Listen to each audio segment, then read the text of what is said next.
యాదవే స్థానికంగా ఉంటే నవీన్ యాదవే మంచి చేసి ఉంటే నవీన్ యాదవ్కి 2023లో ఎలక్షన్ ఎందుకు టికెట్ ఇవ్వలేదు?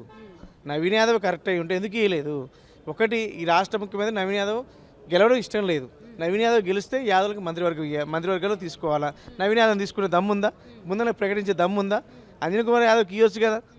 లేదు, మంత్రివర్గంలో యాదవులని ఈ గొర్రె కషాయం నమ్మినట్టు యాదవులందరూ కలిసి గుండు గుత్తగా అనుమతి రేవంత్ ఓటేస్తే మంత్రివర్గ స్థానం లేదు, గొర్రె కార్పొరేషన్ చైర్మన్ లేరు. యాదవ్కి పంగనామాలు పెట్టి గుండుసున్నా కొట్టిండు. నవీన్ యాదవ్ స్థానికుడు ఏది గతంలో ఎందుకు టికెట్ ఇవ్వలేదు? నవీన్ యాదవ్ కంటే ముందర గోపన్న చేసిన సేవలు ఉన్నాయి. గోపన్న కుటుంబం దుఃఖంలో ఉంది. గోపన్నకి 3 సార్లు గెలిచిండు వరుసగా. ఆయనకి రుణపడి ఉంది ఈ కాన్స్టిట్యున్సీ. కాబట్టి వాళ్ళ ప్రజలు స్వచ్ఛందంగా మేము ఓటేస్తాం గోపన్నకి. గోపన్న మాకు అన్ని రకాలుగా మమ్మల్ని ఆదుకోండు. ఆయనకి ఓటేద్దాం సిద్ధంగా ఉండరు. ఇప్పుడు నవీన్ యాదవ్ తీసుకొచ్చి తెరగేసి బీసీ అభ్యర్థి మరి అదే బీసీ అభ్యర్థి మీద బొల్లం మల్లయ్య యాదవ్ ఉంటే బీసీ అభ్యర్థి కాదా? ఆయన మీద మొత్తం పద్మావతి నిల్చుంది. అదే బీసీ అభ్యర్థి మీద నోముల భగత్ మీద తీసుకుపోయి జానారెడ్డి కొడుకు రఘువీరెడ్డి ఎందుకు నిల్చుండు? వీళ్ళు బీసీలు కాదా? ఇక నవీన్ యాదవ్ ఒక్కడే బీసీయా?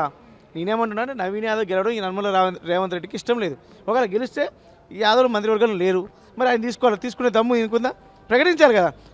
సదర్ పండగ మేము చేసినాం, సదర్ పండుగని రాష్ట్ర వ్యాప్తంగా తీసుకొచ్చినాం, అధికార పండుగ ₹1 బిల్లు లేదు. ఇలా యాదవ్ మంత్రివర్గం స్థానం లేదు. గతంలో కేసీఆర్ టైంలో 5 ఎమ్మెల్యేలు ఉండేది, ఒక మంత్రి ఉండేది, ఒక రాజ్యసభ సభ్యుడు ఉండేది, ఒక ఎమ్మెల్సీ ఉండేది. ఇవన్నీ పదవులు పోయినాయి.